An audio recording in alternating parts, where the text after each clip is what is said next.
Leellisaan tokkummaa Didaaroo sirna cunqursaa weellisaa Nuhoo Goobanaa.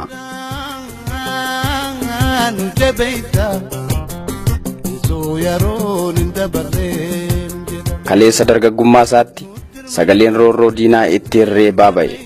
Miilli Didaaroo marfata bu'aa ce'ii baraa hunda jalaa miliqee diina boqonnaa dhoowwe sun har'a diinaan otoo hin mo'amin dhibeef harka kennatee kunoo har'a teessuma irratti hafeera.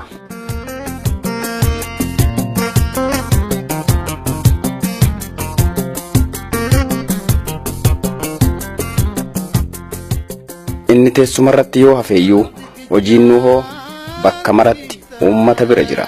Oromoonnis nama kabajamaa kana oolmaa isaa hin dagatu.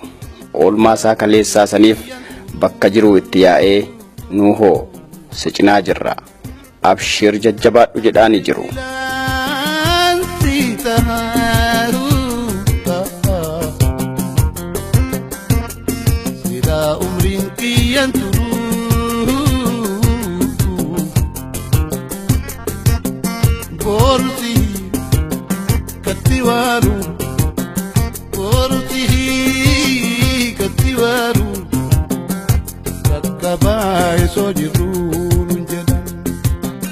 Mee qophii kanaanis gara qe'ee Nuhoo waliin gorra. Warra Nuhootti dhaqanii gaafatan keessaa bakka bu'oota Oromoota Walloo Kamiseerraayi.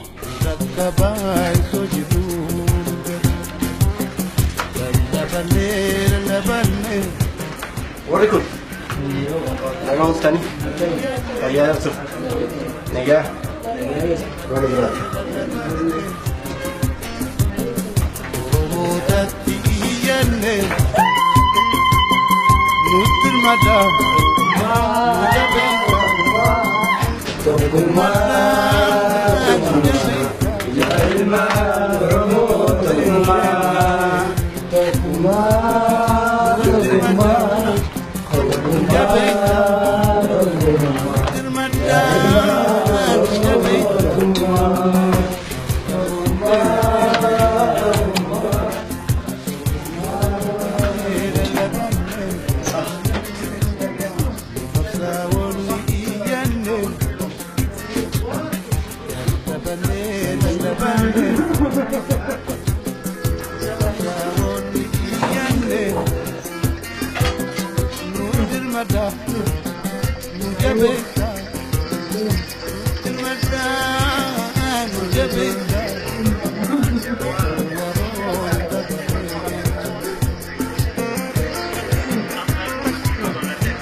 Harargee keessa turan. Cuma haadhaan ammoo sinjaaruudhaaf garuma dhufan. Guyyaa shan ol torbaan tokko turan. Erga wal irraa ta'anii. Deemu hojjetan. Saawonni iyyanne. Lallabanne. Saawonni iyyanne. Harargee turre Cinaaksan Baabbilee Meessoo deemnee dhufne. Cinaaksan deesan. Bakka bishaan muke. Isinis bakka jirtanitti isin baase. Amma isin eegale. An dhufuun dadhabe.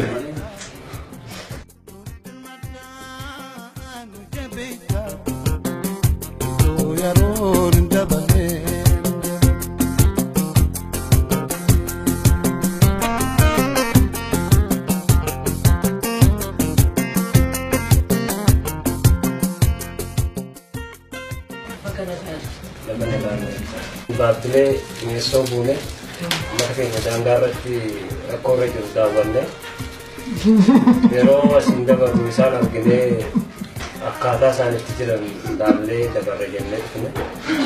Akkamitti jiran amma? Rabbi nu haa fayyisu. Rabbi nu haa fayyisu. Egaa bu'aa isaaniiti. Isaanillee bagan nu arganii gammadanii. Isinillee bagan nu jiraata warra mana kanaa. Dabbina kabajni qaba. Ammoo asiin ga'e amma nuti waan dandeenyu fixanne amma humnitti teessan. Rabbi yookaan ni yaage.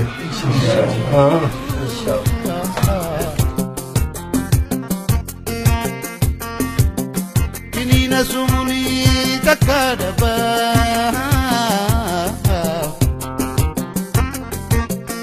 Kusane akan tune. Maqaan koo Idris Muhammad yookaan Iyyasuu Muhammad naan jedhan. Godina addaa Kamisee aanaalee torbarraa nama lama nama tokko bakka wal buufannee uummata keenya daangaarra jiru Cinaaksan Baabbilee Meessoo jajjabeessuu fi haala isaan irratti jiran daawwachuu dhufne. Harargeerraa amma karaa Adaamaa dhufne. Imala keenya kanaan uummanni keenya daangaarra jiru rakkoo ciccimaarra jira. Nuyis kan baruu dhufne sanuma. Keessattuu uummanni keenya uummanni Meessoo humni guddaan ta'eeru karaa gandaatti siqee sodaa guddaarra jira. Akkasumas Cinaaksan Baabbilee uummanni keenya daangaarra jira. Haalli uummata keenya keessa jiru nama yaaddeessaa yaaddoo keessa isheenillee dhufne. Gaafa achii kaanu nuti akka uummataatti akka qaama Oromootti lammiin keenya osoo daangaarratti akaawwamaa jiru wanni nu kaa'uun jiru fagoollee jiraannu karaan fagoon qabu garaatu fagoo qaba malee jedha Oromoon jenne uummata keenya kana jajjabeessinee achi deebinee akka hawaasaatti maal akka goonu wal mari'annee akka hawaasa keenya wajjin goonu kana kaayoon keenya kana kaayoon ittiin kaanee dhufne.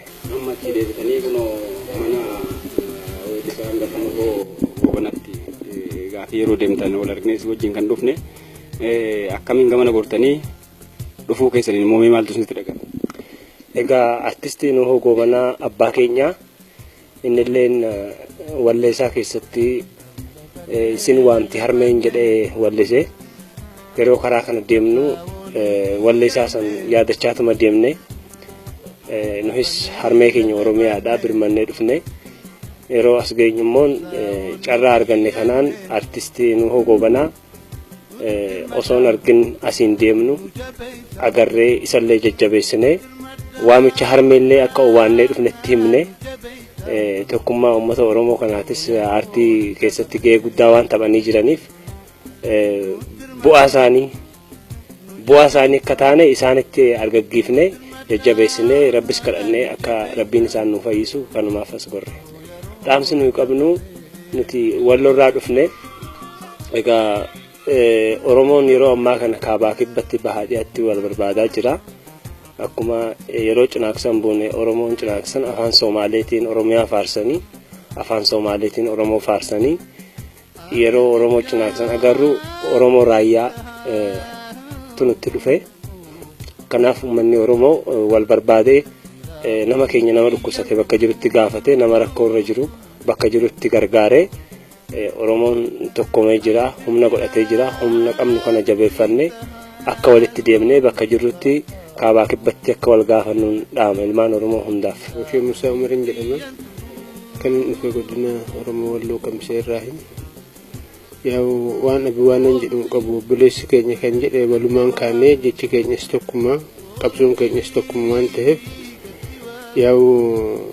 wanni laalaa dhufne kuni rakkina jabaa waan ta'eef kanarratti Oromoon tokko ta'ee wal gargaaruu qabaa kan jedhu dhaamsi keenya. Imala kanarraa wanni baradhe Oromoon bakka jirutti karaatti bahee nu simata dhugaa magaalaa hundatti karaa guutanii nu eegan gammachuu guddina eessarraa dhuftanii kamis eeggaadhaan bakka garii hin buuha garii illee bakka gawwisee buuha jechuudha. Nuti baay'ee gammachuu nutti dhagahameera. Kanatti ansaan wanneen uummata hundaaf dhaamsuu barbaadu namni keenya kan Soomaalii biyya Soomaalii san cinaaksanitti nuhi afaan Soomaalii malee kan hin beekne jiran.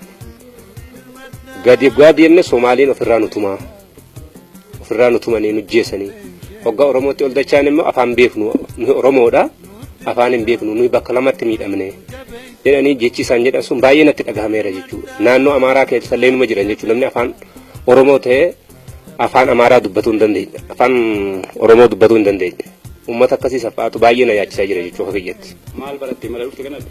Akka waan ganaa har'a dhawadhee natti fakkaata saba kiyyaa foon kiyyaa arguudhaan baay'een gammadee ammallee cinaaksan deemnee haala tusanii Oromootu takaniisaa cinaaksan maaltu gadhiisaa dhanii akkasitti nuuf faarsanii ijoolleen akkasitti bu'aa oolte baay'ee dasnaan jedheera. Afoon kiyyaa wal arguudhaan baay'een gammadeera ani har'umallee afoon kiyyaan argee ta'uu wareegamee hootuu natti fakkaata. Iftuu Abduun jedhamu godina addaa Walloo Qamsee irraan dhufe aanaa Dawwee Harawaa. Deebiin kanaan dura garan? Takka yoo dhufe hin beeku. Maaliif dhuftee akka maaltu si kakaase gaafa dura achii kaate? Gaafa dura achii ka'u lammii kiyya ilaaluun dhufe warroota biyya isaanii irraa buqqaan daangaa irraa buqqa'anii kanan ilaaluun dhufe haaliin itti argamu Oromoon baay'ee nama gammachiisa baay'ee haala gaariidhaan nuti simatan isaaniilleedha. Ammoo mana weellisaa Gaafficha Nuhoo goobanaa jirtu maaltu sitti dhaga'ama amma yoo isaan akkanatti dhaga'ama? Wallaahi isaan jireenyaan arguun kee baay'ee na gammachiisa. Yeroo jalqabaatiif hin arga gaa'e baay'ee na gammachiiseera isaan arguun koo. Isaan irra labbee haa fayyisuu ganshaama.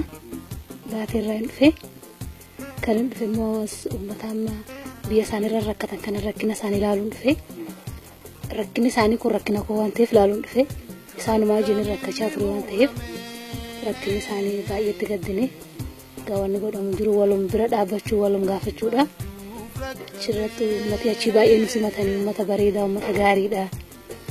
Afaan Soomaalii faarsa yeroo nu dhaqne kaan hin bu'aa baay'ee si gaddisiisan achirra wanni jiru achirraa yeroo as dhufnee artistii Nuhoo goobanaa laallee silaa dhukkubi namarraa fuudhamee anatti irraa fuudhee bakka isaa bu'aa ture. Akka hojii isaatti waan godhuu dandeenyu qabnu hojii rabbii isaa gargaaru rabbi isaa fayyisuu. Ani kan as dhufee gara Oromiyaa dhufuun kiyya harree guyyaa jalqaba kiyyaati.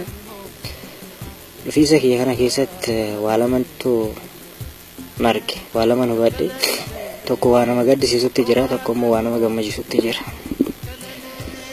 Guyyaa uummanni Oromoodhaa wal bira yeroo nam sadii wal bira dhaabbatee mul'atu gara siyaasaatti yookaan maqaan isaa xuraa'ee dararamaa turetu tura. Har'a wal bira geenye namni hangas baay'atu wal bira gahee wal jaalatee wal boo'ee wal dhungatee wal faarfatee waan akkasii gammachuu guddaatu natti dhaga'e. Uummanni cinaaksan waan baay'ee nama gaddisiisu Oromummaa isaanii osoo beekanii afaan isaanii dagatanii afaan saba biraatiin hin faarsatu. Waan nama gaddisiisu tokko kanadha. Lammaffaa Oromoonni gootonni keenya kan biyya isaaniitiif aarsaa barbaachisu kafalanii warreen madaa'anii madaa gurguddaa qabatanii bakka gahaatti otoo wal'aanamin wal'aana gahaa ta'e osoo hin argatin warreen jiraattu jira. Uummanni Oromoo gootota keenya akkas biyyaaf jecha sabaaf jecha qaama isaanii laatanii lafee isaanii cabsanii daangaa eegaa jiran kana haala gaariin maaliif akka wal'aanachuu dhabe bakka gahaa ta'e maaliif akka kunuunsa gahaa ta'e maaliif akka kennuu dhabe ani akkamitti akkan sun beeku maaliif akka ta'es naan galle. Kanaaf kan akka gochuu qabu uummata Oromoo maraaf gootota keenya erga du'anii faarsuun bu'aan qabu. Otoo jiranii faarsinee otoo jiranii kunuunfannee otoo jiranii waan barbaachisu biraa yoo wal bira dhaabanne gaariidha. Oromoo cinaaqsaan qofa osoo hin taane Walloo yoo fudhanne nuti balaa hedduutu nurra gahaa ture. Karaa amantiitii fi karaa afaaniitiin waa hedduutu nurra gahaa ture. Ammas numa jira. Nurraa adda hin cinne kan afaan dagatas hedduu jira, kan amantii isaa jijjiiras hedduu jira. Ammas akka Oromiyaan dhufne Oromiyaa wajjin akka wal agarre, uummata Oromoo wajjin akka wal agarre, harmee keenya Oromiyaa wajjin akka wal agarre shira hedduu cacamaa jira. Kanaaf uummanni Oromoo marti tumsa godhee akka nu cinaa dhaabatuun barbaada. Kan daangaarra jiranis akka cinaa dhaabatan barbaada. Kan nu bushaa, nu nyaachisaa, nu obaasaa, nu hammataa bakki dhungatamne mal'aan dhungatamne harkaan qabamuu dandeenya jechuudha. Dhungatamne mal'aachuu jaalala Oromoon nu qabu dhungatamne harkaan asirra kaasuu danda'u mana gahaan jechuudha. Jaalala namaaf qaban jechuudha. Guddaa galatoomaa jennaanii ammas nu kutaa Walloo keessa teenyee yoomuu hin hafnu Oromiyaa irraa hin hafnu yoo Rabbiin jedhe inshaallah kaayyoon keenya dhufnee ilaaluu qofa osoo hin taane kaayyoo guddaadha qabna. Dhufnee ilaaluu qofaa miti kaayyoon keenya waa biraas kaayyoo guddaadha qabna jechuudha. Guyyaan dubbatamu hin jiraata waan ta'eef waan guddaa qabna jechuudha. Yoo barbaachisaas ta'e ammas dubbachuu barbaachisaa kan ta'u ta'e inshaallah kutaa Walloo fi Oromiyaadha wanti adda nu baasu waan hin jirreef nu wal isheenuu keenya naqu jechuudha. Kan jalateefis kan jibbeefis Oromoo Wallootii fi Oromiyaadha tokko ta'u malee hin ta'u. An guyyaa san qaqqabuu dhabe yoo wareegames yoo umriin koo darbes akka Oromiyaa fi Walloo walitti deebi'ee wal jala bulu abdii guddaan Rabbi irraa qaba. Adaraa dhaabni siyaasaa qaamonni Oromoo tan cufti keessan Walloof Oromiyaatti akkana taasisaa kan jedhu dhaamsan dabarfadhaa. Baga Rabbiin guyyaan kanaan nagee jechuu gaatoomaa jecha OBS'n immoo carraa kan dhuftanii dubbisuu keessanii galanni keessan guddaadha. Injifannoon kan uummata Oromooti. Fayyaan kan nu gobanaatti wal argaan keenya ayyaana bilisummaatti galatoomaa.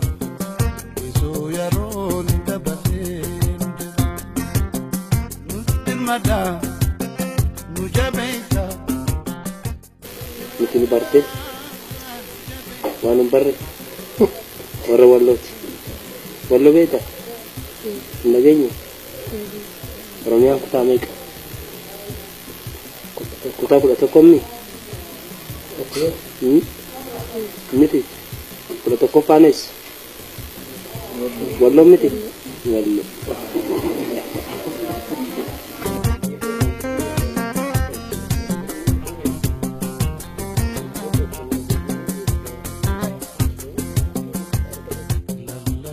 Hogganoota paartii KFO uummata isaaniitiif kabaja guddaa qaban yeroon hoo goranii gaafatan waliin gorree turre. Kunoo turtiin isaanis akkas ture.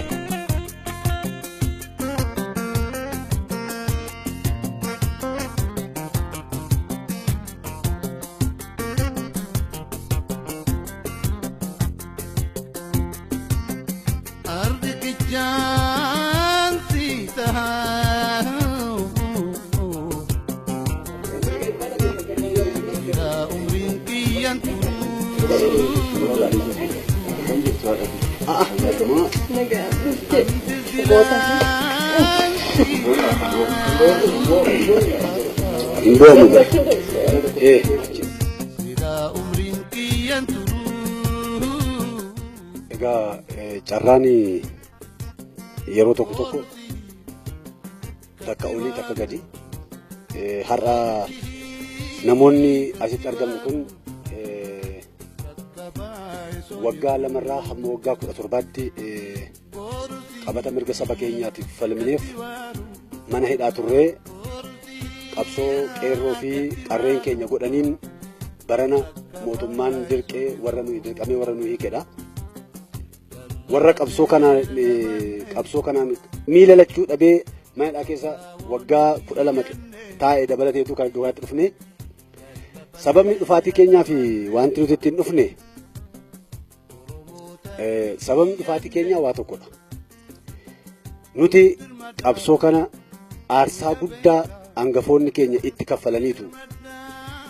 Idda mijatetti idda dukkanni gara ifaatti dimimmisetti kan hin agarre dukkana keessa bara namni waa'ee kanaa hin yaanne waa'ee kanaa hin dubbanne warri qabsoo kanaaf aarsaa kaffalanii nuun iddoo kanaan akka of barru akka ofii keenya qabsoofnu warri nu godhan eessa jiru jennee gaafa deebinee duuba qabsoo keenya qorachuu eegallu tokko kan kabajamaa Dooktar Nuhoo Gobanaa namni baay'een kan beeku dhukkubsatanii dadhabanii mana isaanii sireerra ciisuu jennaan nuti waanuma dhibee salphaa dhukkubsatan nutti fakkaateet ofii keenya akkuma jedhe namni waggaa xinnaa hidhame waggaa 2 ol hidhame inni guddaan nama waggaa 17 hidhame warra hundumti keenya mana hidhaa waan turreef waas of harkaan qabnu gaafa gani baanu garuu uummanni keenya gaafa nu bira ga'u hamma qabuun ittiin dhaabbadhaa ittiin oolaa bulaa jedhee waan isaan nuu kennerraa hidhamtoonni kun nuti immoo kan nu caala dhukkubsatu jira yoo irratti bu'aa yoo gargaare jedhanii birrii 10,000 qabannee dhufne kuni obboleessi keenya Kaffaaloo Tafarraa innuu kennaafi guddaadha jennee miti humna keenyatti dandeettii akka keenyatti guddaadha namoonni caala kennuu danda'an immoo hin kennu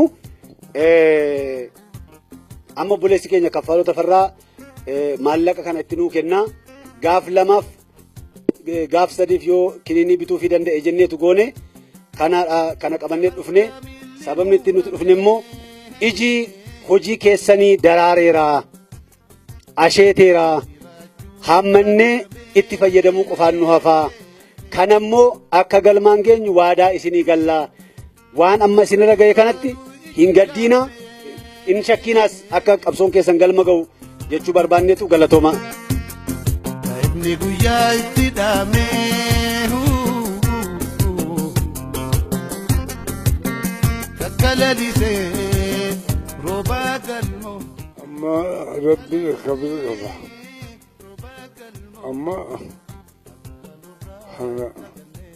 kana nyaachuun natti waan haram fakkaata.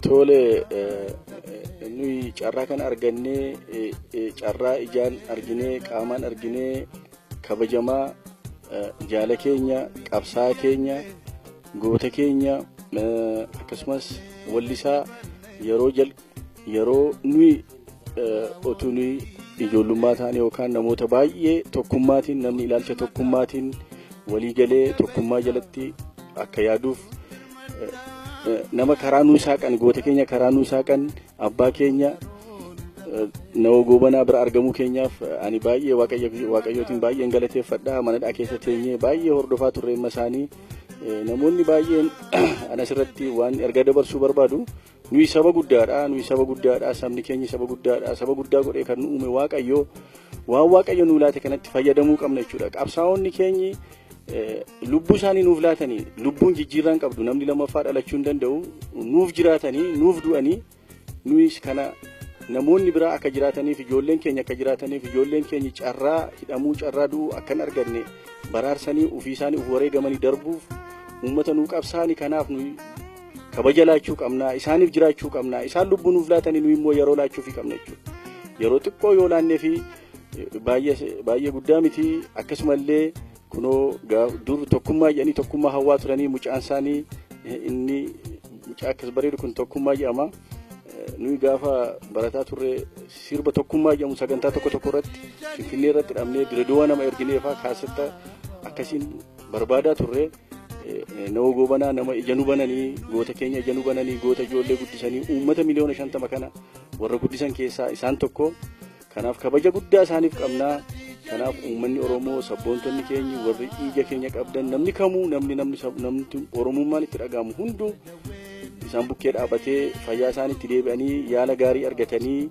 deebi'anii dhufanii akkuma nu barsiisanitti nu jajjabeessanii nu guddisanii onnee nutti horanii akka fuulduratti nu oofaniif akka yaalamaniif gumaacha keessan akka gootan dhaamsa kiyya dabarsaa.